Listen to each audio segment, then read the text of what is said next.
Now, you probably noticed I don't feel about that war the way we were told we were supposed to feel about that war, the way we were ordered and instructed by the United States government to feel about that war. You see, I'll tell you, my mind doesn't work that way. I got this real moron thing I do. It's called thinking. And I'm not a very good American because I like to form my own opinions. I don't just roll over when I'm told to. Sad to say, most Americans just roll over on command. Not me. I have certain rules I live by. My first rule, I don't believe anything the government tells me. Nothing. Zero. Nope.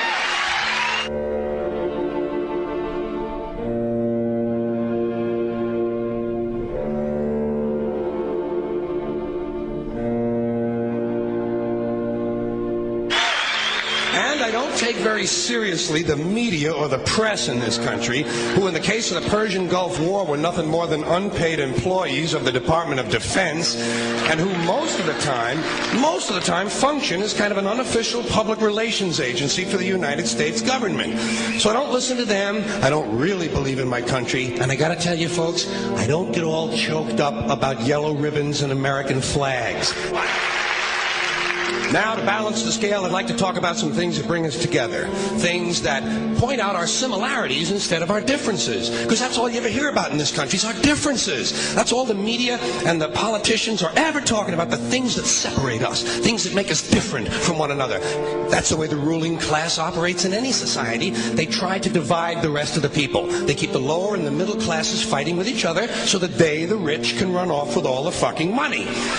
Fairly simple thing happens to work. You know, anything different, that's what they're going to talk about. Race, religion, ethnic and national background, jobs, income, education, social status, sexuality, anything you can do, keep us fighting with each other so that they can keep going to the bank. You know how I describe the economic and social classes in this country? The upper class keeps all of the money, pays none of the taxes. The middle class pays all of the taxes, does all of the work. The poor are there just to scare the shit out of the middle class. Keep them showing up at those jobs. Politicians know that word. They use it on you. Politicians have traditionally hidden behind three things: the flag, the Bible, and children. No child left behind. No child left behind. Oh, really? Well, it wasn't long ago you were talking about giving kids a head start. Head start, left behind. Someone's losing fucking ground here. But there's a reason. There's a reason.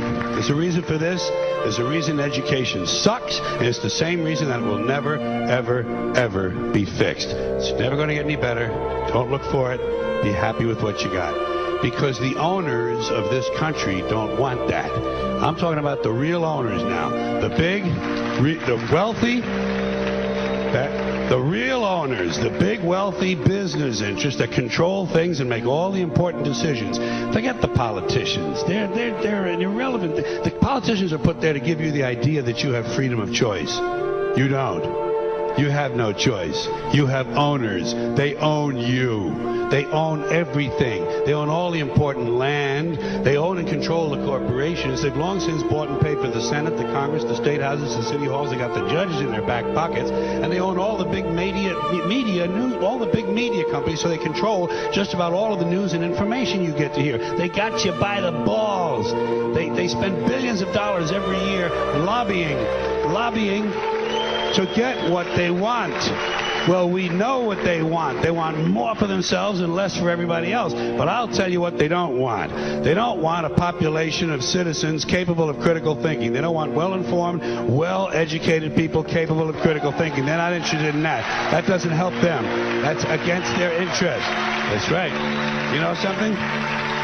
They don't want people who are smart enough to sit around the kitchen table and figure out how badly they're getting fucked by a system that threw them overboard 30 fucking years ago.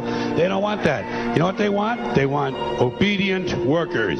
Obedient workers. People who are just smart enough to run the machines and do the paperwork, and just dumb enough to passively accept all these increasingly shittier jobs with the lower pay, the longer hours, the reduced benefits, the end of overtime, and the vanishing pension that disappears the minute you go to collect it. And now they're coming for your Social Social Security money. They want your fucking retirement money. They want it back so they can give it to their criminal friends on Wall Street. And you know something? They'll get it. They'll get it all from you sooner or later because they own this fucking place. It's a big club, and you ain't in it.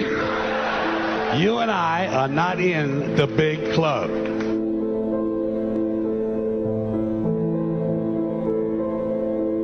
The greatest form of control is where you think you're free when you're being fundamentally manipulated and dictated to. One form of dictatorship is being in a prison cell and you can see the bars and touch them. The other one is sitting in a prison cell but you can't see the bar, you think you're free. What the human race is suffering from is mass hypnosis. We are being hypnotized by people like this. Newsreaders, politicians, teachers, lecturers. We are in a country and in a world that is being run by unbelievably sick people. The chasm between what we're told is going on and what is really going on is absolutely enormous. The greatest hypnotist on planet Earth is a oblong box in the corner of the room. It is constantly telling us what to believe is real. Historically, the control and manipulation of political opinion has been the Freemasons' main weapon in gaining control of countries and states. Once in control of the rulers and politicians of a country, laws and political structures could be changed in accordance with their agenda. However, since restricting the body does not necessarily mean restricting the mind, the Freemason recognizes that their plan for a global government hinges completely on subduing the masses to their agenda, and thus eliminating opposition to their cause. And the greatest threat to their plan, posing more danger than any army or law, is the threat of a free-thinking mind. In order to eliminate this threat and to achieve their objective, the Masons have set about the boldest plan ever devised: the complete control of every aspect of human life, your life.